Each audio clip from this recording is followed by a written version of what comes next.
Yeah, I must be visible. It's visible here. No problem. So don't worry. So we are going to look at diagnostic test, how to evaluate a diagnostic test or how to formulate a research and diagnosis. Okay. Kindly be attentive. Certain new concepts are going to be presented. Look at these four scenarios I am presenting here. What is the likelihood or probability of coronary artery disease? Just think over yourself in your mind.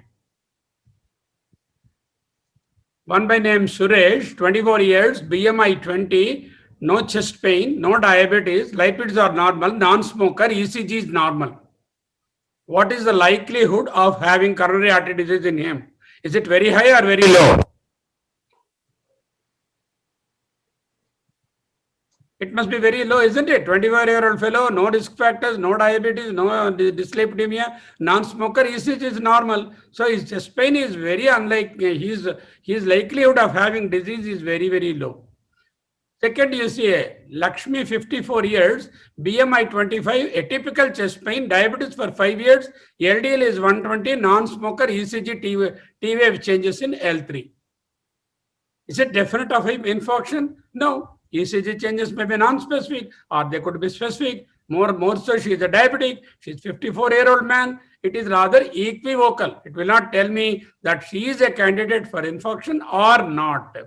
And look at now here, a person Devdas. He is 46-year-old, BMI 28, atypical chest pain, impaired glucose tolerance is there, LDL is raised, triglycerides are raised, is an excess sugar, ECG is normal.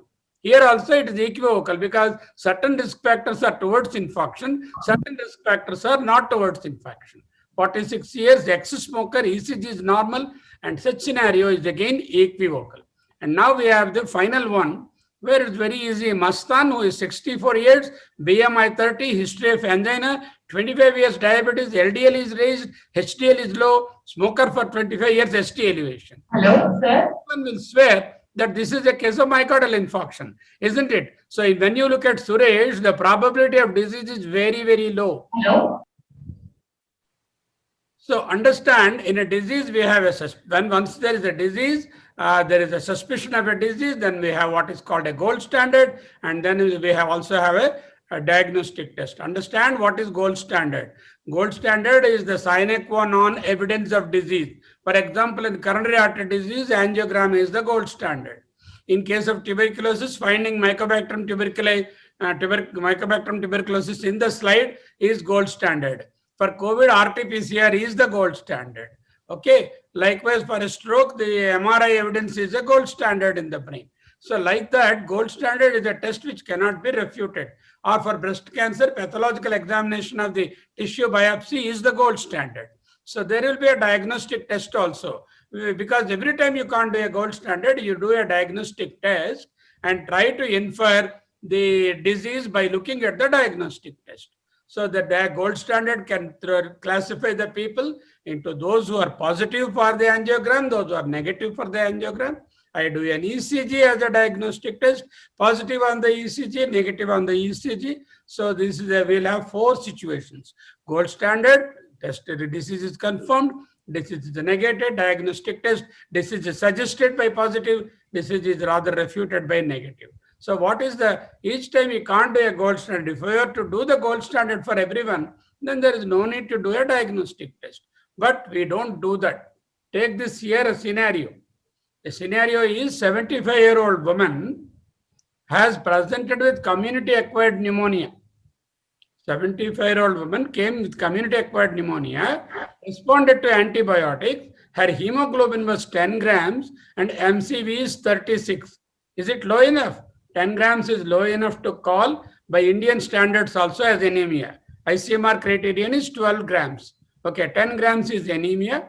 MCV, we require mean corpuscular volume. Okay, mean corpuscular volume is 36. MCV is 36, which is quite lower, isn't it? So serum ferritin is 40 micrograms and never evaluated for anemia earlier. How to interpret the value of serum ferritin? Is it a good diagnostic test for iron deficiency anemia? That is the question. Now, The intervention, the probably ideal thing is you do a bone marrow aspirate and then see whether there is stainable iron in the bone marrow or not and classify iron deficiency anemia. But for every iron deficiency anemia, am I doing bone marrow aspirate? No, certainly not. I do serum ferritin or TIBC and look at the values and conclude whether they have iron deficiency anemia or not. Then there are issues related to sensitivity, specificity, positive predictive value, negative predictive value, and likelihood ratios. This is what we are going to learn.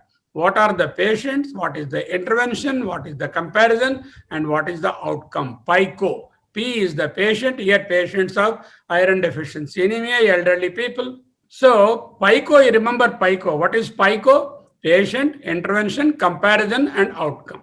So this we will establish in the next slides. The question here is clinical question.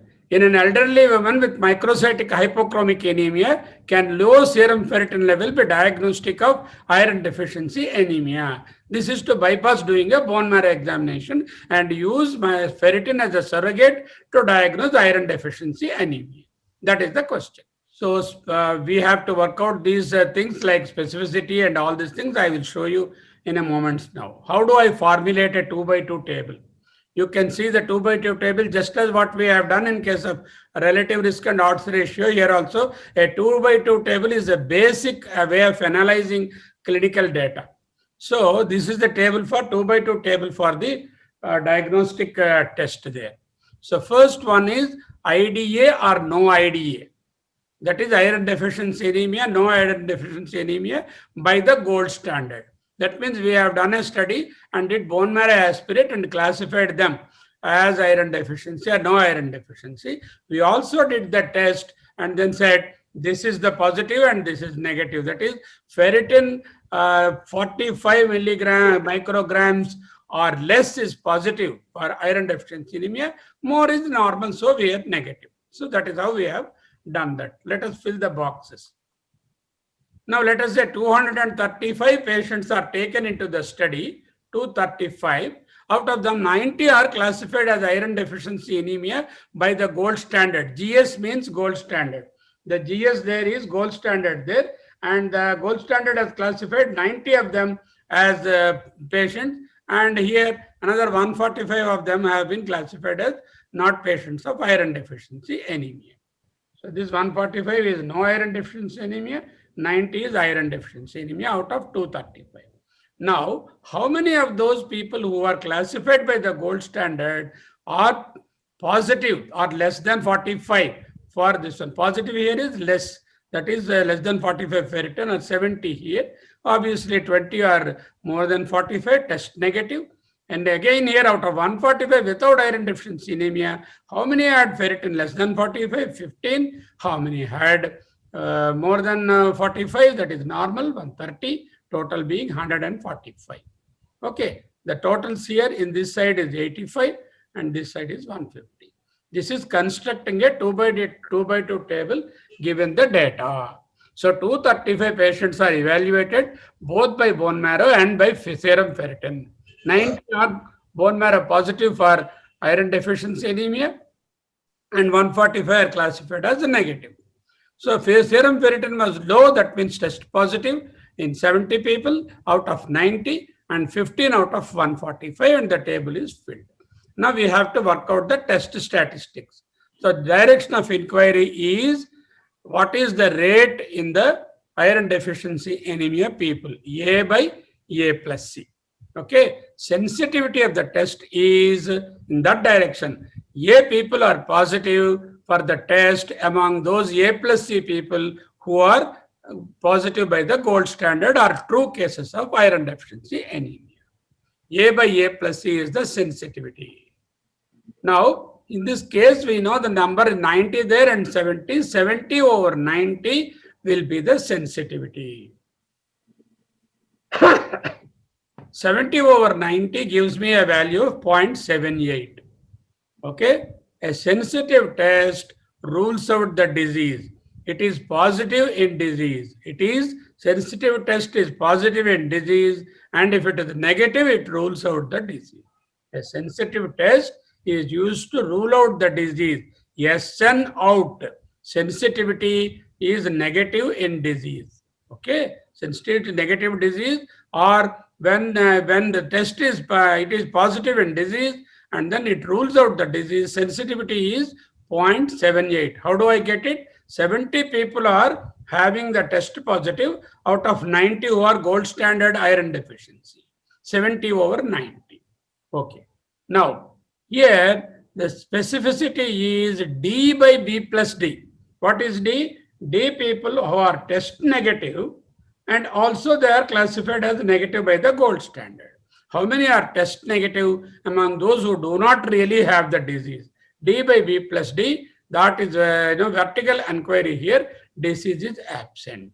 So since here they put the numbers there, 130 over 145. 130 over 145 is equal to 0.9 or specificity. Spin, that is specificity, positive in disease and then rules in the disease. It's negative in health. Okay, spin is, it is rules in the disease. A SN out, sensitivity rules out the disease. A sensitive test is done to rule out the disease. A specific test is done to confirm the disease. Looking mycobacteria on the slide is to confirm the disease, isn't it? So to screen the disease, to rule out the disease, we don't require to do sputum. We just do a chest X-ray. Chest X is normal. It's a sensitive test. We can say he doesn't have tuberculosis. Very unlikely the normal chest X-ray to have tuberculosis. So this you remember. Now both the things together. Sensitivity is, again this is A plus C, A by A plus C. Specificity is D by B plus D. So that is how A by A plus D or B by A plus C or B by B plus D are given. A by A plus D. Sensitivity, that is 70 over 90 is sensitivity. Specificity is 130 over 145, D by B plus D. Specificity, sensitivity rules out the disease. When the disease is there, it will be positive. And spin is rules in the disease, it confirms the disease, and it is negative in health. Okay. So sensitivity and specificity you have understood. Now let us look at the other values which are called the positive predictive value and the negative predictive value. Positive predictive value is 8 plus D, A plus B people are positive for ferritin. That is the low ferritin was there. Out of them, A only had really the disease. A by A plus B is called the positive predictive value of the test. So we don't do the gold standard always. We only do the test. If we know the positive predictive value, we will be very sure how to go about. So A by A plus B, direction of inquiry is horizontal. A by A plus B is the positive predictive value. That is true positives among the test positives. True positives are 70, test positives are 85. True positives are test positives is the positive predictive value. Now you have the negative predictive value. True negatives among the test negatives. How many are true negatives? D are true negatives because they don't have disease by the gold standard, D number of people, and test also is negative. D is true negatives. Total negatives are C plus D. D by C plus D is what is called the negative predictive value. Negative predictive value is 130 over 150, which is 87%. So for any test that you do either in the lab or clinically, you have to work out the sensitivity and the specificity, the positive predictive value and the negative predictive value. Now looking at the same slide with the A plus B and all that, positive predictive value, specificity, sensitivity, PPV, NPV and likelihood ratio. What is likelihood ratio? We will see now. Okay, now all the inquiries are shown. Specificity is test positive among the true disease, 70 by 90. Specificity is test negative among true non-disease, 130 over 90, which is 0.9. Positive predictive value, true positives, test positives among the total positives, 70 by 85. And negativity is test negatives among the total negatives, 130 by 150, which is the negative predictive value. Now,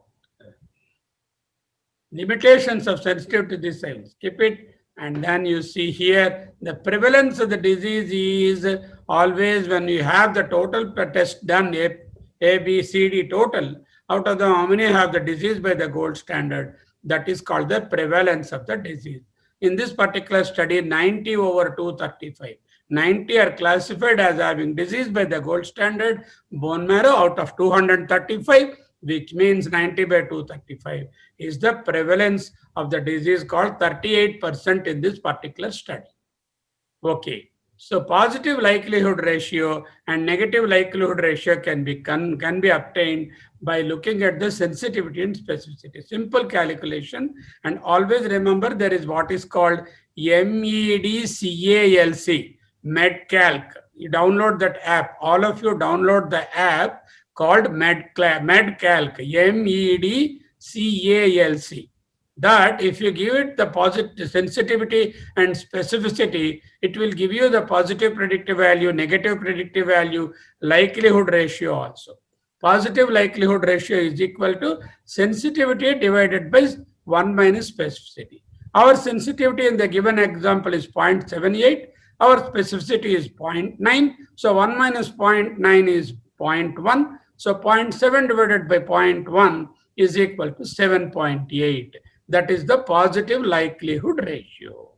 What does it tell me? It tells me the likelihood of a person having the disease given the test is positive.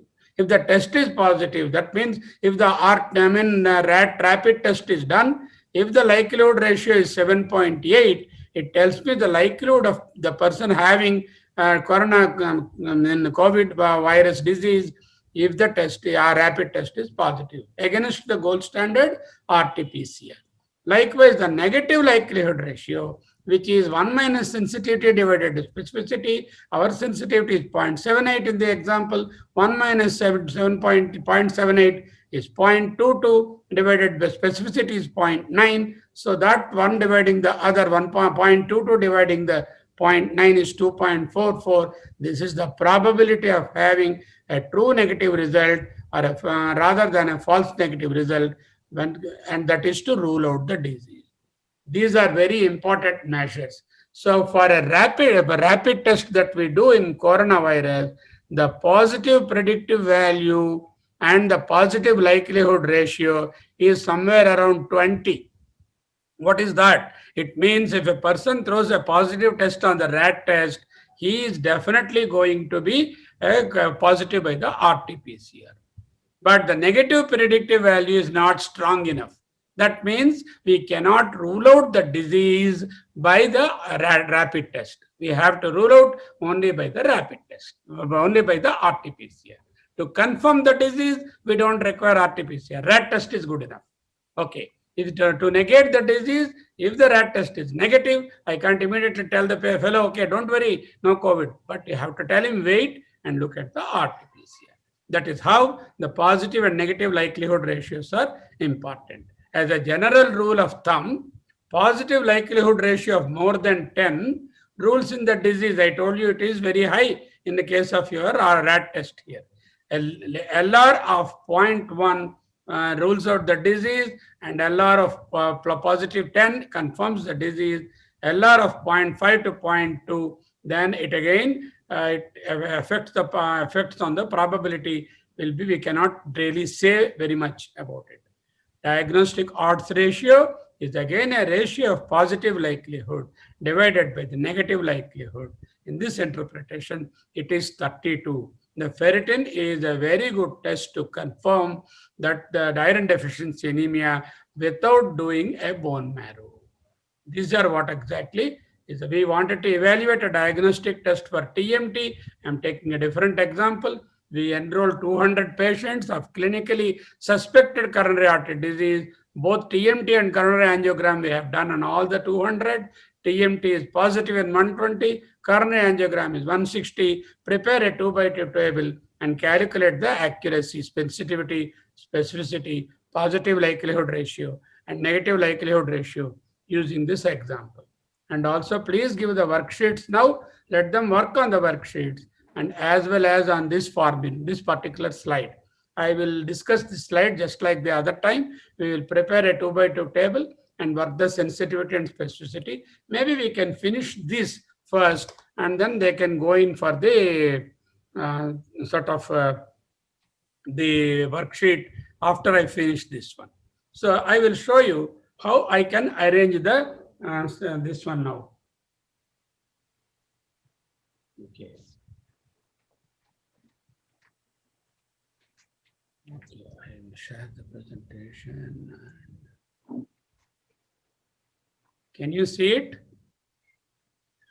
The presentation? Can you see the presentation? Yes or no? You can see, yes, sir. Okay, online people can see. In the offline hall also, you must be able to see. I'm able to see in the other computer. I'm monitoring online. So now the question here is, just like the other time, we have to draw the table.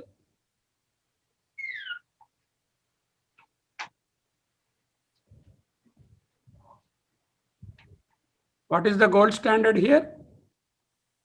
Coronary angiogram, isn't it? CAG. CAG is the gold standard. The test that we use is here. What is the test we used? TMT. TMT is used to find out whether there could be TMT positive, TMT negative, coronary angiogram classified as disease, no disease, and the total. There also will have one more total box. Okay, what is the data that is given? We are evaluating TMT. Okay, we are evaluating against what? Against a coronary angiogram. That's what we have put. How many are evaluated? 200 patients. So write the 200 here first. Okay, total number of patients evaluated in the study are 200. Okay. Out of the 200, TMT is positive in 120. So TMT positives are here. Total 120 people are positive. Of course, the rest will be TMT negative. When we say 120 are positive, rest are negative. How many are angiogram positive? 160. So this is 160 are angiogram positive, 40 are angiogram negative. 120 are TMT positive, we have put here, and the remaining are negative. 160 are CAG positive, we have put them here, and the remaining are negative. Total patients tested are 200. Our data is filled. And we require to fill the center boxes. How do I know that? Both were negative in 20 cases, which is both negative, CAG negative, TMT negative. Both are negative or 20 cases. We have to put the 20 here. Now I can fill the remaining boxes. This becomes 20, this becomes 100, this becomes 60. 100 plus 20 is 120, 60 plus 20, 80, 100 plus 60, 160, 20, 20, 40. Go. Okay, how did I formulate the table? You understand? So what is my gold standard here? Coronary angiogram. What is my test here? TMT. In the earlier case, we have put bone marrow here and the ferritin here. We have taken another example, coronary angiogram as the gold standard. We call it as GS, gold standard, and TMT as the test that we are evaluating, plus and minus. We have 200 patients. The data given is there were 200 patients evaluated. We have written that here first. Out of the 200 patients, 120 are TMT positive. That's what we did there.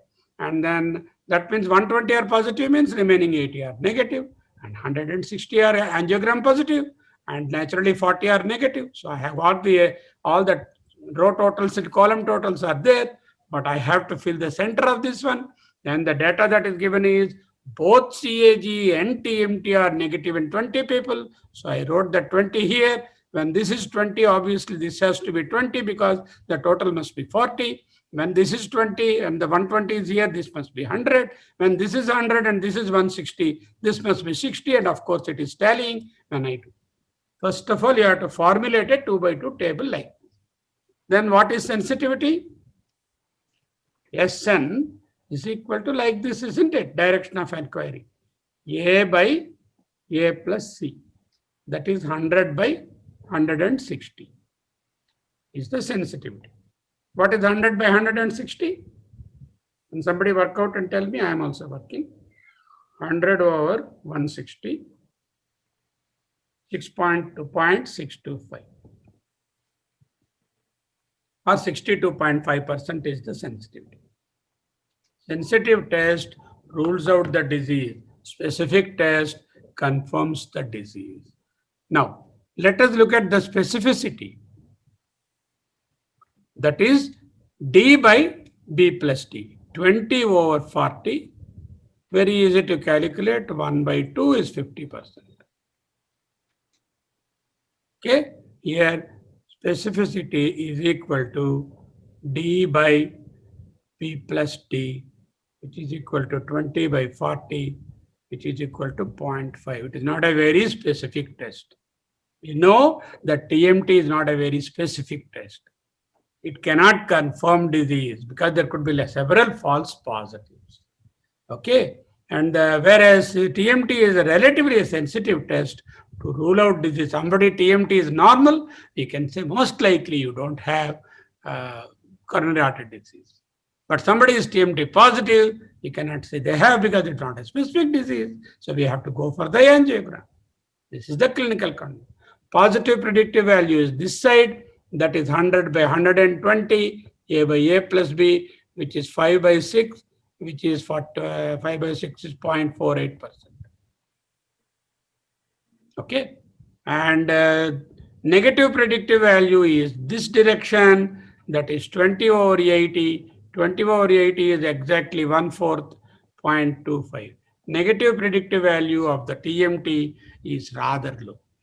Positive predictive value. So in a way, TMT is not contributing too much if it is positive or negative. So in fact, you have to go for the gold standard. Now, this is only an example, not that every TMT is like this. In this example, it did not give you any positive or negative predictive value of good nature. Then likelihood ratios, I showed you how to work out the likelihood ratios. That is, 1 minus sensitivity is the negative likelihood, and sensitivity minus 1 minus specificity is the positive likelihood. You can work out those things, keeping, once you know the sensitivity and specificity, you can work out the likelihood ratio here, and instead of sensitivity, write that number there, and then instead of specificity, write the number that you got, and then work out. Now you please do the exercise that is given. This exercise I have taken for you to understand how you formulate a 2 by 2 table and look at sensitivity and specificity. Remember, sensitivity is direction in this inquiry, A by A plus C, and specificity is in this direction, vertical, B by B plus D. Positive predictive value is in this direction, which is A by A plus B, that is 100 by 120, and negative predictive value is in this direction, D by B plus D, which is 20 by 80. And the calculating them on the calculator is very simple. Now, if you download Med Calculator, if you give these numbers to that, it will ask how many are the total subjects, how many are positive by the gold standard, how many are positive by the test, how many are positive by both or negative by both. That's all it will ask. 4 informations. What is the total number of people tested? How many are positive by the test? How many are positive by the gold standard? How many are either negative or positive? Any one of the informations is good enough. The calculator will give you positive, sensitivity, specificity, PPV, NPV, and also the likelihood ratio, positive and negative, and then also the ratio of the odds ratio of the likelihoods. That also it will. But then you must know the basis of how we understand, how we calculate these things. It can depend on that, but better to know and physically do it also. Please go ahead. I'm stop sharing this. I'm stopping. And then you can as well go and look at the questions, and we can probably answer them very quickly.